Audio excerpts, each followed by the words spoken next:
Avondale. Over a weekend, our network administrator for the city decided he'd clean up all of his IP addresses. And he found one he didn't recognize, so he said, well, I'll just delete it and see what happens. There you go. Yeah, there was a hopper that was closed and there was no truck under it, and when he deleted it, it just released it. But anyway, compliant operation is really what we're going for here.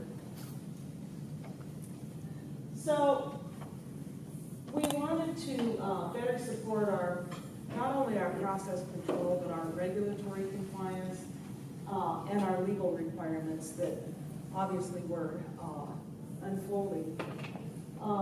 Eliminate data entry where possible. Single version of the truth. Integrate systems. And the basis of that was how easy can we make it for our staff to get with minimal effort where they need to be and get the data that's the single source of the truth easily.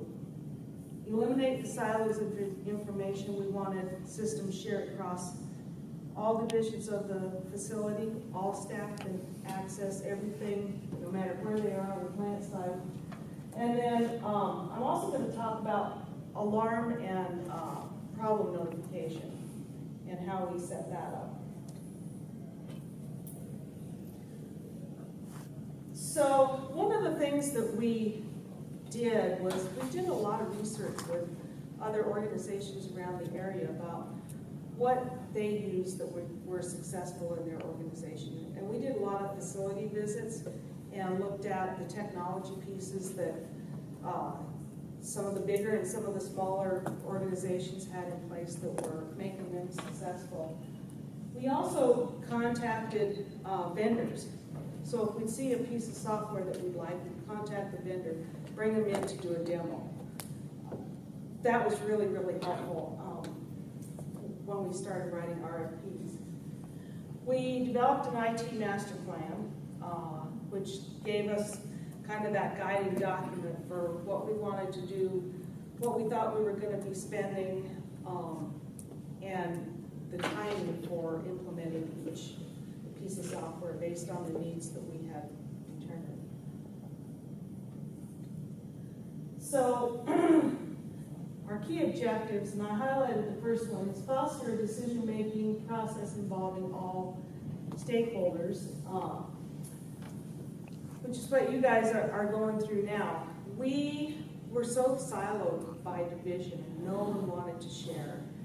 And so what we did was we went through a series of activities where we had cross-functional divisions working together, going through these activities, trying to break down these silos and foster a better communication. What's an example of some of those? One of the things was we did two or 3 day workshop. It was lab operations and business services division and our IT staff. And we just did various activities. One day was an all day, you just crashed your plane in the desert, and here's the resources in the desert. Break up into teams and figure out how you're gonna take care of yourself and get yourself out of this desert. So it was things like that. It was really fun, really engaging. We did profiling of personality preferences, work style preferences. We used emergenetics. That was really fun, going over a couple of days. Everyone takes the test and gets their results, and then try to get in groups and continue to better foster communications. We also did a learning styles assessment, which was really helpful when we were developing our knowledge management. We found out that the majority of the organization was visual learners, so we knew that there had to be a lot of pictures and not very many words in what we were doing. Cindy, who organized that for you? Did you guys organize it yourself? Did your consultants come in to ran that for you, or how was that? We did have a consultant that helped us actually do the program. We had a couple. One was Black Beach, who helped us write our RFPs and helped us review the RFPs and go through vendor selections for our software. Another was an independent consultant who's certified in the emergenetics program, so she took us through several workshops. So yeah, we used some resources that helped us out. Let's see. The other thing I wanted to talk about was we wanted to improve our chain of custody. Our chain of custody was lots of written, yes, I received this sample bottle.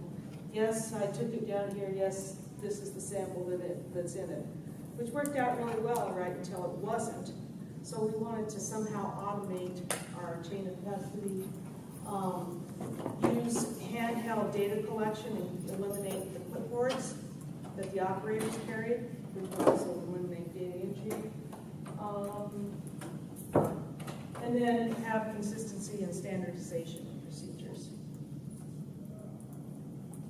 So we started off with what we call our Plan Operations Data System, our PODS.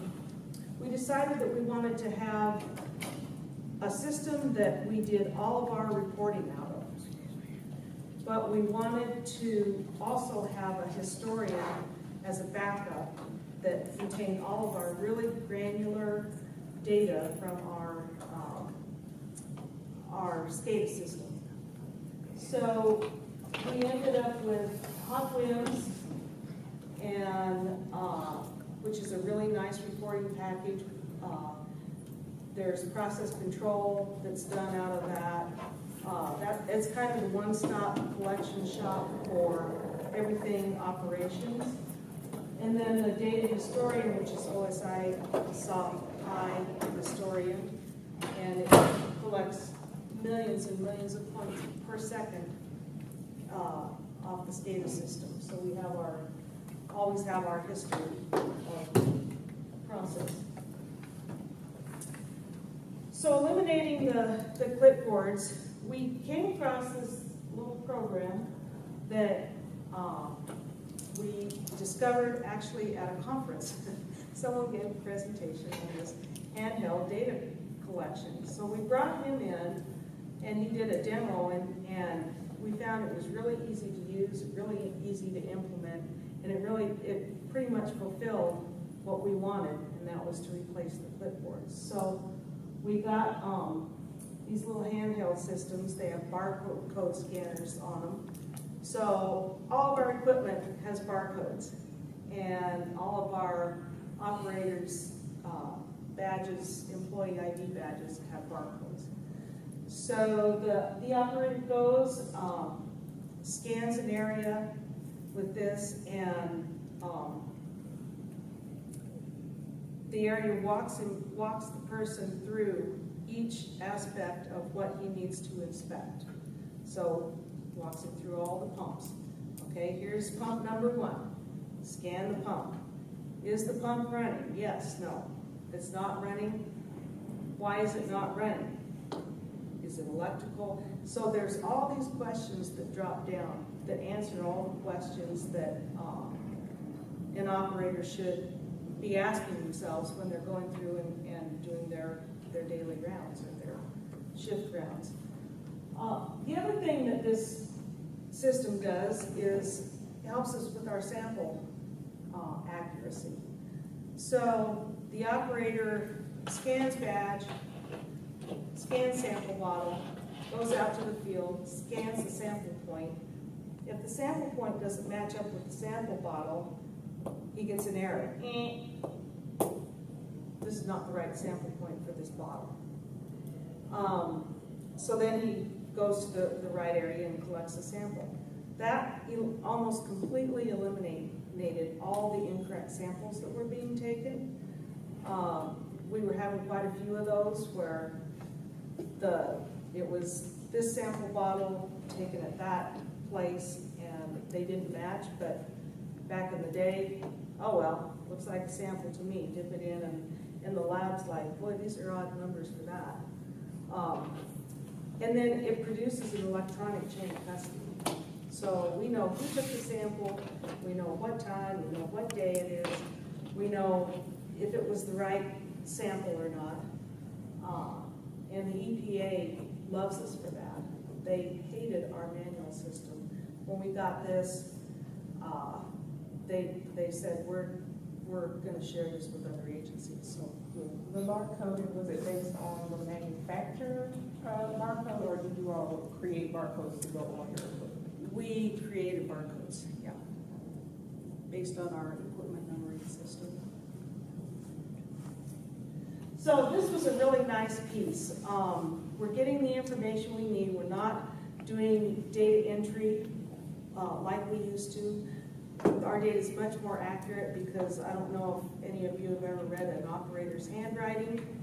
And if you can read the handwriting, you just don't know what that spot is on the sheet that you can't read the number. So it cleared all of that up for us. So it's called FlexOps, and it eliminates sampling mistakes. It has all the drop-down diagnostics, which are really neat, which, by the way, we wrote ourselves. It's so easy to, because the templates are already set up, it's so easy to write your own questions about what the information you need to know about equipment, that we wrote our own. And it took us we worked with the operations staff. We had a team of 2 working with all the operators, and it took us about a year and a half to write all the questions for all the different areas. So it was pretty intense times, but it gets the information that's required for the operators around some meetings. I put in here kind of an example. So here's one. It says, is the refrigerator working properly? Yes. Enter sample count in milliliters. So they enter the sample count. Is the volume that it needs to be? Yes. Then you're done. So you answer those questions.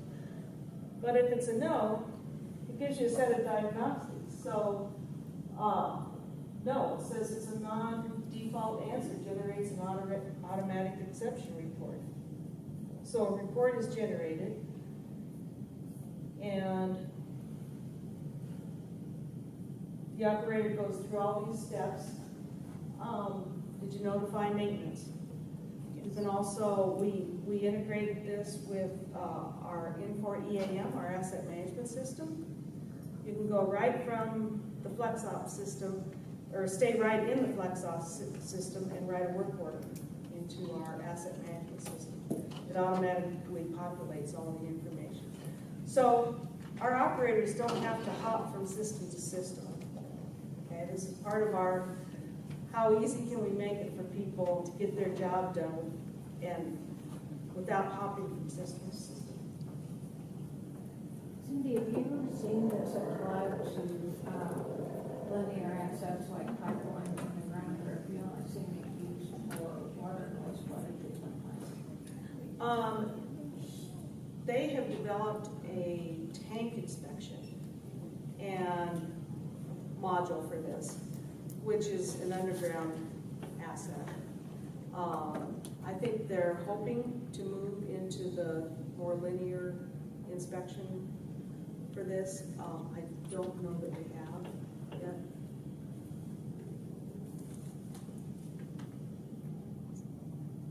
So I just threw this in there so that there would be an example of what kinds of questions are asked during the rounds.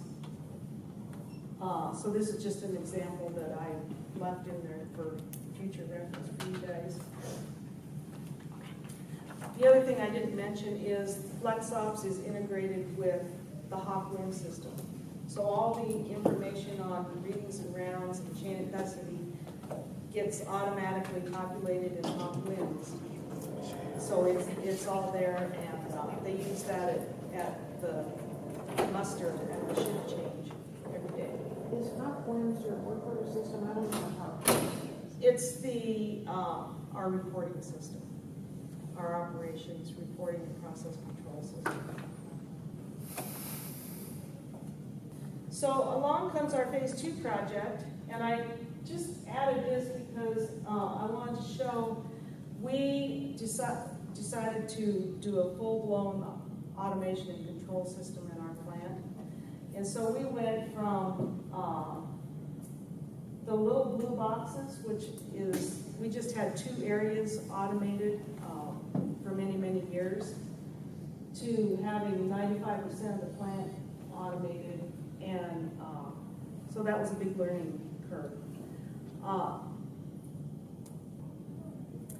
And the reason I'm showing that, I'm not going to go real into depth about the control system, but that's another system that's also integrated.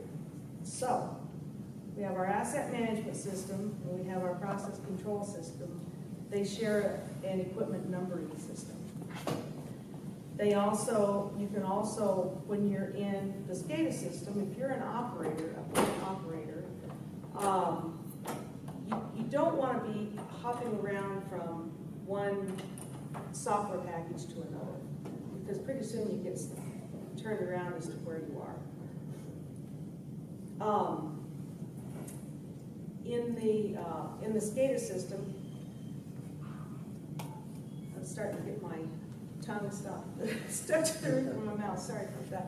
In the SCADA system, an operator can write a work order that will populate in our asset management system. Operator never has to go out of the SCADA system to do that. In fact, most of the operator's work can be done within the SCADA system. So that's that really neat integration. And what happens is the work order is populated with the day, time, name of the operator, equipment number. The operator doesn't even have to know the name and number of the equipment. All he has to do is type in pumping no worky, hit the button, and it goes into our asset management system.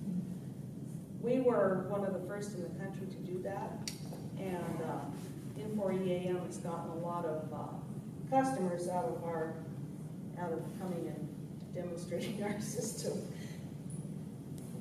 So this is our, let me go back. This is our system as it's integrated.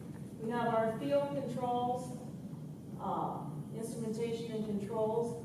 We have our PLCs, which are talking back and forth not only to the field equipment, but it's talking to our Pi historian, which remember is our data historian.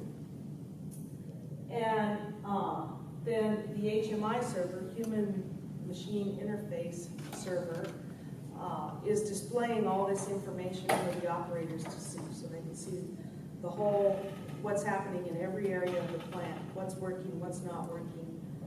They can see everything running. And then everything eventually goes up. We go through our Linux system, we go through our Pi historian, and it goes up to our Hawkwinds, this very far right little server. And that's what's used for process control and reporting. So all of those systems are integrated and push and pull data from one another so that it eliminates the manual aspect of getting data into various databases.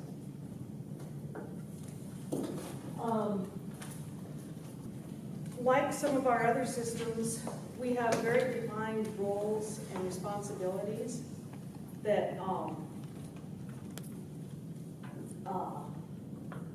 that we, from the outset, we implemented. And that's been really important because, you know, there's no question about who's responsible for managing the data, who's responsible for doing the reports, who's responsible for what particular system up here. So I left this in to kind of demonstrate that. Laboratory is responsible for limbs. And then these various boxes, so process control and regulatory has that green box on the right. Laboratory is responsible for the limbs. Operations is responsible for the samples, and SCADA staff is pretty much responsible for just about everything else to the left. So this is a huge amount of programming. So over what period of time did the second phase unfold? You know, like specification, software selection, execution, which is all the programming and then the training. So over the period of 4 years, we implemented our hot winds, our Pi Historian, our LIMS system, laboratory system, and the FlexOps system. And we had 4 people on that team. Internal, you know, I mean, we had help from vendors actually implementing the system. The SCADA system was part of our Phase 2 construction project, and it was a $2.5 million 4-year effort. We have 72 applications. So, you know. So I heard. We didn't. We don't. Well, maybe we need 16 that talk to each other. Actually, we don't even have 16. I mean, we've got 6. Yeah. So let's see. I talked about a little bit about M4EAM, which is our asset management system. One of the things that we use this for almost everything anymore. I talked about earlier knowledge management, how we track SOPs and hours worked on SOPs in here. Well, we track all of our training in there too. There's a work order for every training that we would send somebody to. At the end of the training, people go in, they book their hours on the work order. We can fill in things like, how much did it cost to have this vendor come in and provide this training, or this trainer come in and provide? We can add whatever. And it shows us the cost of the staff that was there. It shows us who was there, so we can turn those reports into our HR department. It just gives us all the it gives us information on TUs, so what operators have what TUs and what do they need to renew their licenses. How much of this is customization versus out of box for the software? That is a customization. The customization piece is the integration with the SCADA system. We did have a consulting firm actually implement M4EAM, because I mean that's just an undertaking. But everything else is just reports. So we learned how to do custom reports, but just track and training is just a work order. It's just a regular report. The custom reports, is that through whatever software they use? Is it with Crystal Reports or how? I believe they use Crystal Reports, yeah.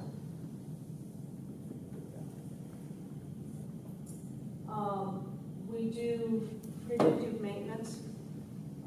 We do power consumption, capital planning and forecasting. We do a lot in 4EAM, and we get a lot of diagnostic information off the SCADA system that's produced out of M4EAM to help the maintenance department and the planning department figure out what we need to replace or what we need to repair. How did we implement M4EAM? The very first thing we did was we documented everything. We documented our workflow. So we started with, how does work even get identified? And we went clear through how it gets completed and what's the feedback on it. So with all those little details, that's how we implemented our system. This is our system implementation plan. The only thing that's not on here is roles and responsibilities. So roles and responsibilities for who's responsible for what within the system. What is a supervisor? What's a maintenance supervisor? What's his role? What's his responsibility? What's an operations supervisor? What's their role? What's their responsibility? And then we could assign authorities within the system. So it wasn't a real big rocket science thing. It just document your business practices and make your software support those. InfoNet, a lot of you saw earlier. This is a system that was created for water and wastewater specifically. And so it's got some custom features like templates and that sort of thing that are pretty specific to our industry and not, I'm not a big SharePoint fan, sorry. What do you not like about SharePoint?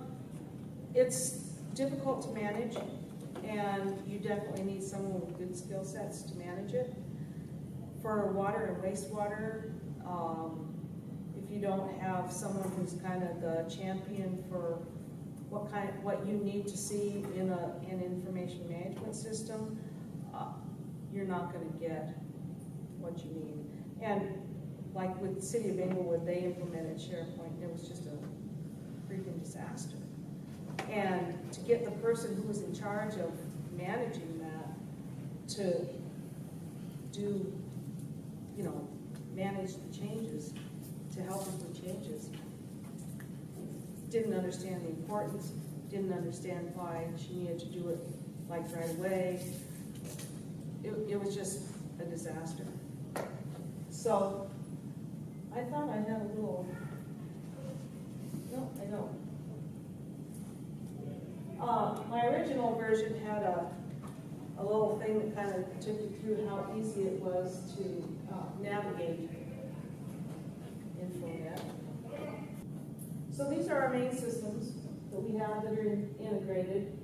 The Hawkwinds, the LIMS, the SCADA, the FlexOps, the Enterprise Asset Management. The online manual is not integrated with anything, but it is linked. So it's linked into asset management, it's linked into SCADA so that people don't have to hop from program to program.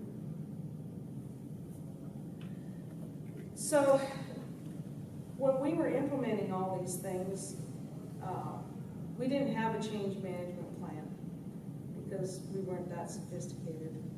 We sort of knew what it was, but we didn't really have time to develop one. So we decided to use the change everything all at the same time, and then no one will know what to be angry about today. And it worked. It worked really well. I mean, we were starting a construction project, so people would come to work and, oh, there's a 15-foot hole where I parked yesterday, now what do I do? Well, that made them mad enough they didn't realize that, they had 3 new pieces of software they had to learn.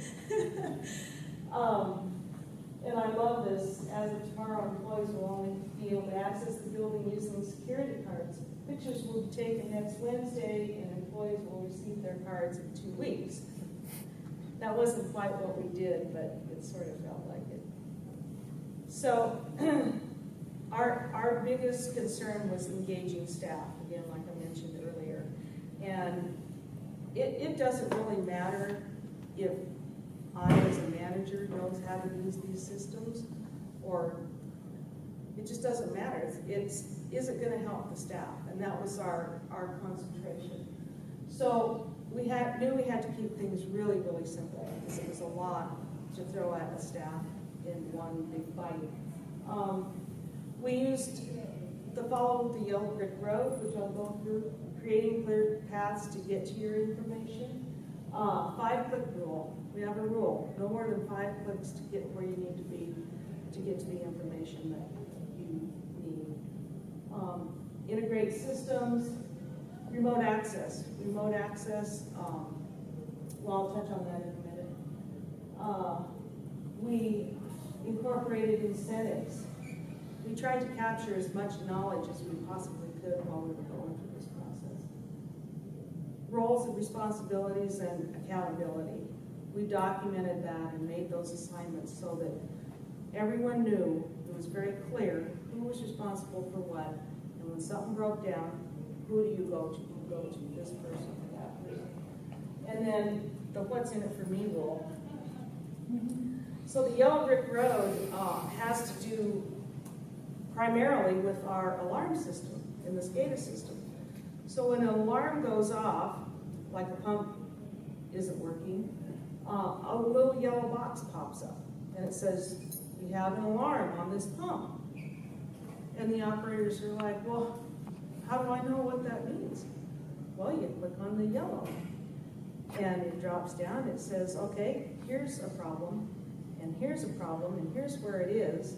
And you just keep clicking on the yellows and you follow the yellow brick road and you have all the information you need as to why that alarm's going off and what it is and where it is and etc. And that seemed like a pretty stupid thing. In fact, we got laughed at a lot when we first came up with this. But pretty soon, we noticed that newer operators, the more senior operators were going, well, it's very easy to diagnose this alarm. You just follow the yellow brick road.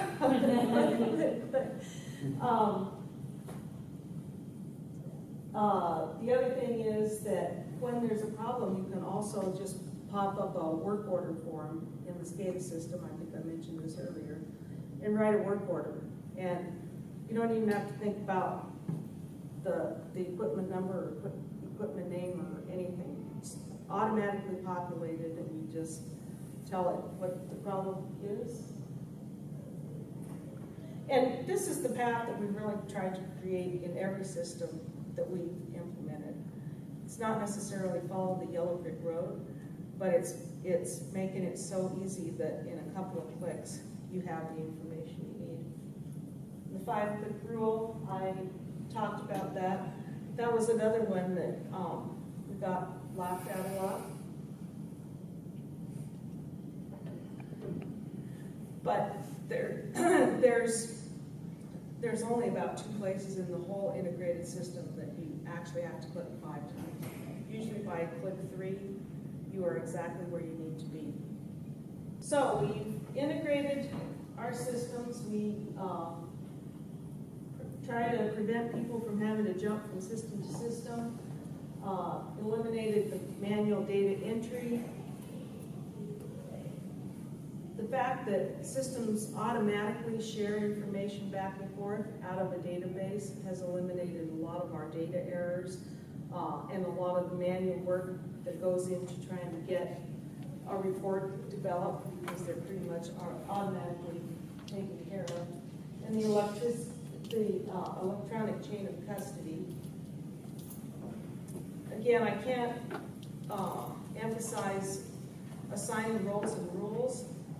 That's been so important for us for not only our knowledge management, but for everything that we implemented.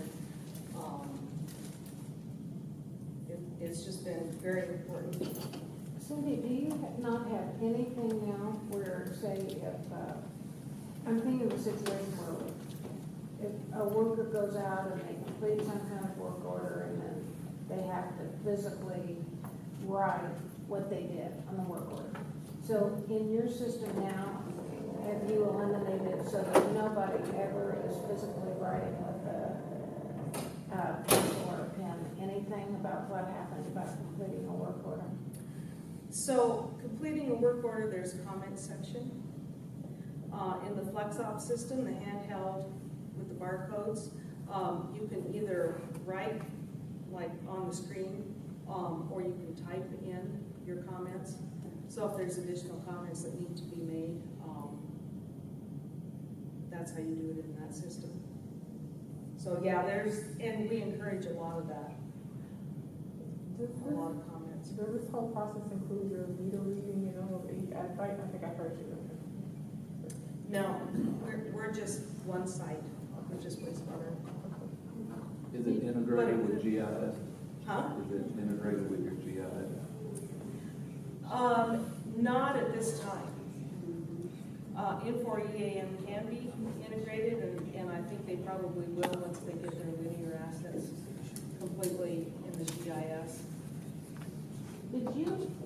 What was your agency's approach if people were sloppy about their data entry? Because one could be sloppy whether you were typing it in or you were writing it in. And if you just got goofy stuff, how did you handle that? When we were doing data entry, we only had one person doing it. But look, if you've got a person walking around with that little flex off, and they've got the option to make comments, and you want them to make comments, they have the option to put some goofy, inaccurate thing in there. Right, but it's just in the comments box. It's not going into the data, the actual data collected. So the data is automatically collected through scan points. And then the drop-down diagnostics, they're just clicking on a box. They're not filling in the really answers. limited your vulnerability to people. Yeah. And, you know, we do have a paper backup system for this in case there's some kind of an electrical problem or something. But what we found is that we try to really eliminate using that. We found that people were doing things like sleeping somewhere, and then they fill out a paper data sheet and said, oh, these weren't working. Well, on the whole, yeah, they were. Because someone else went out. You know, and you can diagnose the system itself. So we've eliminated all that. And then you've got the remote access where people can operate the plant from their house. Is that Yeah, right? so authorized personnel do have access to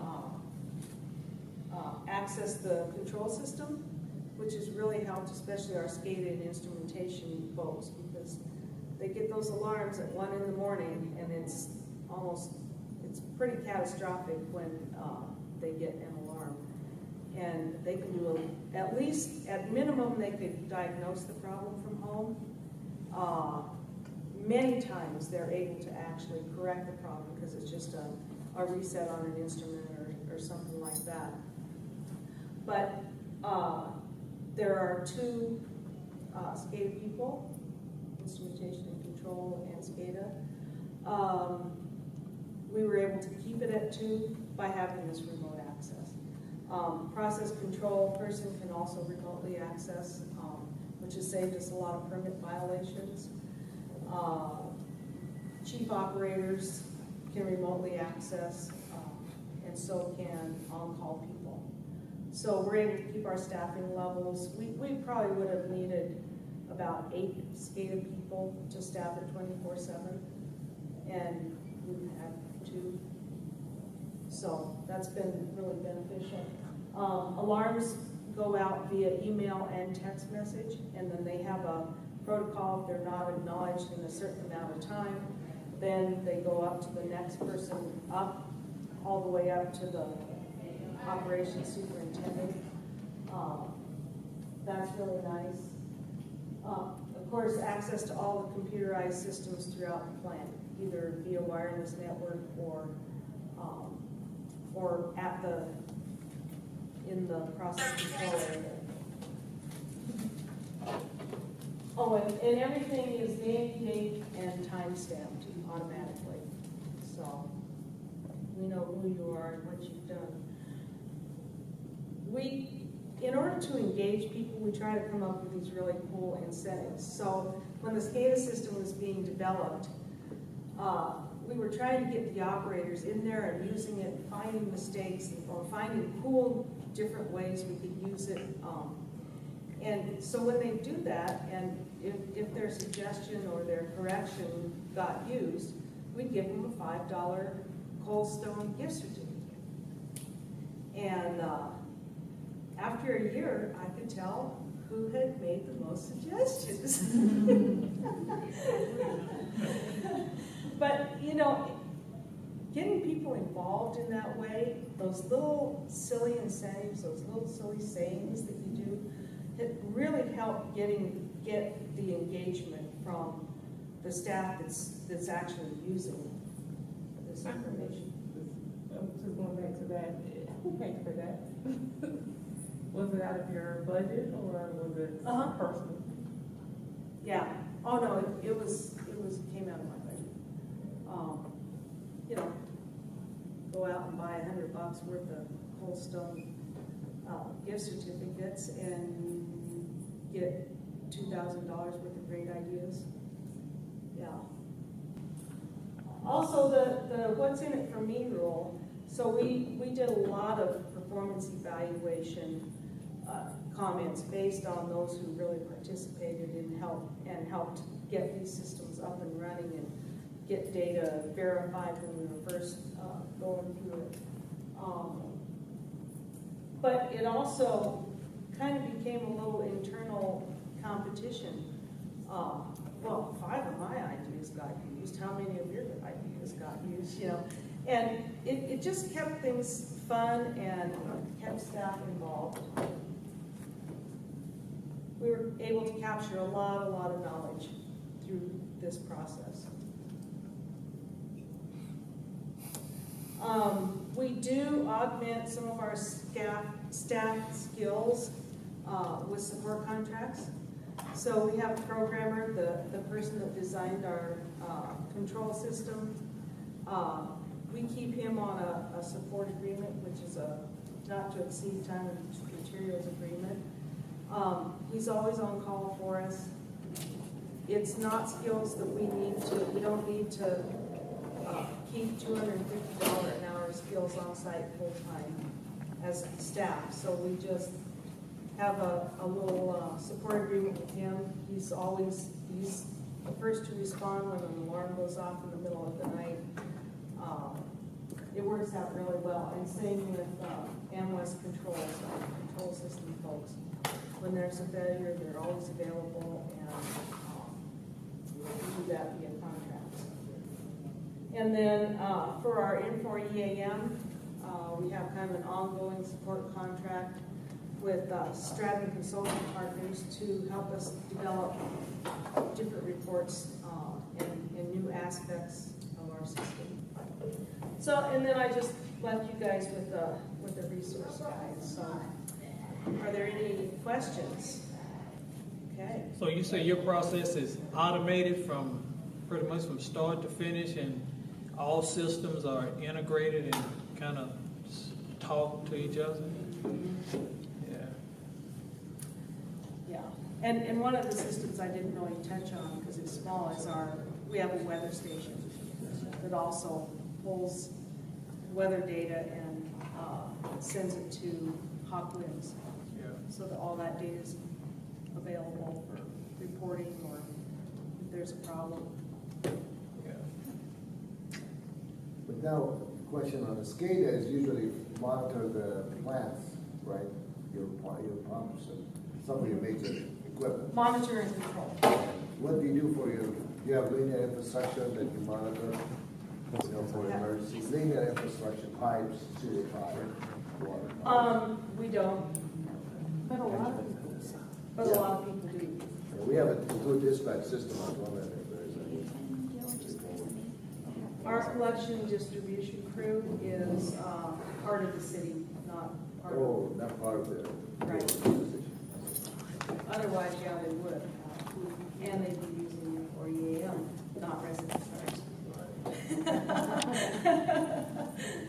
Now, SCADA system is really nice. Yeah,